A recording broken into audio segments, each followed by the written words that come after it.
ఈ వారం ఎవరు స్టార్ట్ చేశారండి రికార్డింగ్?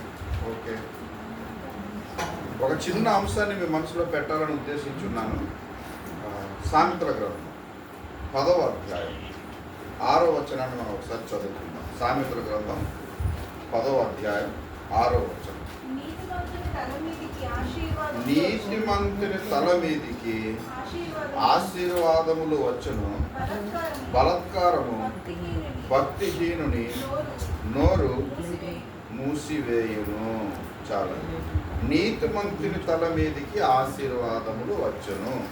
ఇది సామెతల గ్రంథకర్త ఈ 10వ అధ్యాయం 6వ వచనంలో ఆయన పలుకున్న మాట. మరి నీతిమంతులు ఎవరండి అంటే, బైబిల్ ఇచ్చే నిర్వచనం ఏంటి అని అంటే,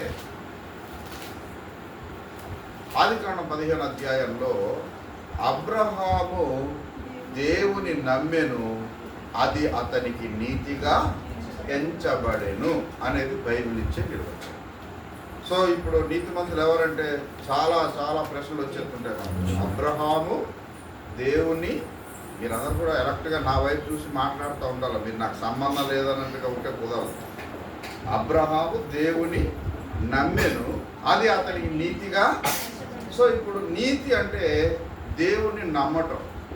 మరి కొత్త నిబంధనలు ఏమైనా మారిపోయిందా అంటే, కొత్త నిబంధనలో యోహాను సువార్త 1వ అధ్యాయం 12వ వచనంలో ఏం చెప్పారంటే, తన్ను ఎందరు అంగీకరించిరో వారందరూ ఆయన పిల్లలవుటకు ఆయన అధికారము అనుగ్రహించెను అని చెప్పి, అంత కాకుండా 13వ వచనానికి వచ్చినప్పుడు, వారు శరీరేచ్ఛ వలనైనను మనసేచ్ఛ వలనైనను రక్తం వలనైనను పుట్టిన వారు కారు, వారు దేవుని మూలంగానే పుట్టారు అంటాడు.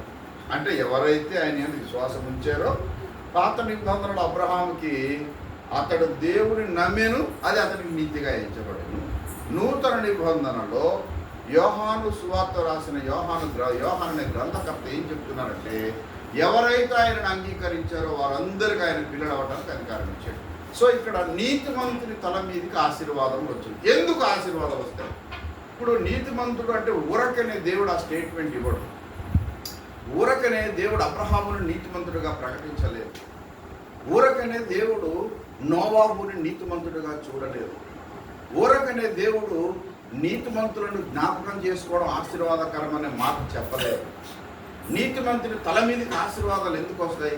అసలు నీతిమంతులు ఎట్టి ప్రవర్తన కలిగి ఉంటారు, వారి సంభాషణ ఎలా ఉంటుంది, వారు ఏ విధంగా వారి యొక్క జీవితం ఉంటుందో ఈ అధ్యాయంలోనే కొన్ని వచనాలు మీ మనసులో పెట్టడానికి నేను ప్రయత్నం చేస్తాను. ఎందుకంటే చాలా విషయాలు చెప్పుకోవచ్చు పరిశుద్ధ గ్రంథం అంతట్లో నుంచి, కానీ ఇదే ఈ గ్రంథంలో నుంచి సామెతల గ్రంథం 10వ అధ్యాయం 11వ వచనంలో, నీతిమంతుని నోరు జీవపు ఊట అన్నాడు. నీతిమంతుని నోరు ఎలాంటిది చెప్పండి? జీవపు ఊట. అంటే దేని గురించి నీతిమంతుని నోరు జీవపు ఊట అని ఎందుకు రాస్తున్నారు, ఎందుకు చెప్తూ ఉన్నారు?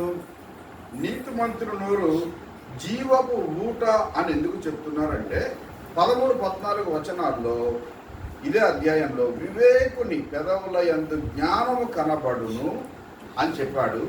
జ్ఞానులు జ్ఞానమును సమకూర్చుకొందురు అని రాయబడింది.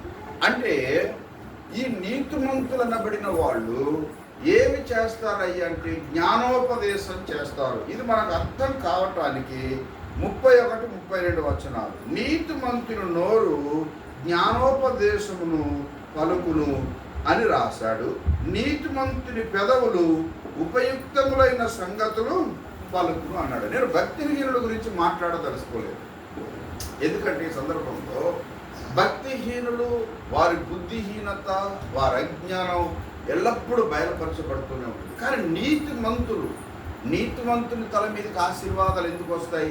నీతిమంతుడు నోరు జీవపు ఊటగా ఉండటం అంటే ఏంటి అంటే, నీతిమంతుడు ఎప్పుడు ఏ విధంగా తన యొక్క సంభాషణ ఉంటుంది అనేది బైబిల్ చాలా స్పష్టంగా తెలియజేస్తుంది. మనము ఈ నీతిమంతుని యొక్క నోరు జీవపు ఊట అంటే, నీతిమంతుని యొక్క పలుకులు జ్ఞానోపదేశములు, ఉపయోగయుక్తములైనటువంటి బోధ అతడు చేస్తాడు. అంటే అతడు నోరు తెరిస్తే అతడు మాట్లాడితే, అతడు గనక సంభాషిస్తే, అతని సంభాషణంతా కూడా దైవ చిత్తానుసారంగా ఉంటుంది అని దేవుని లేఖనం చాలా స్పష్టంగా తెలియజేస్తుంది.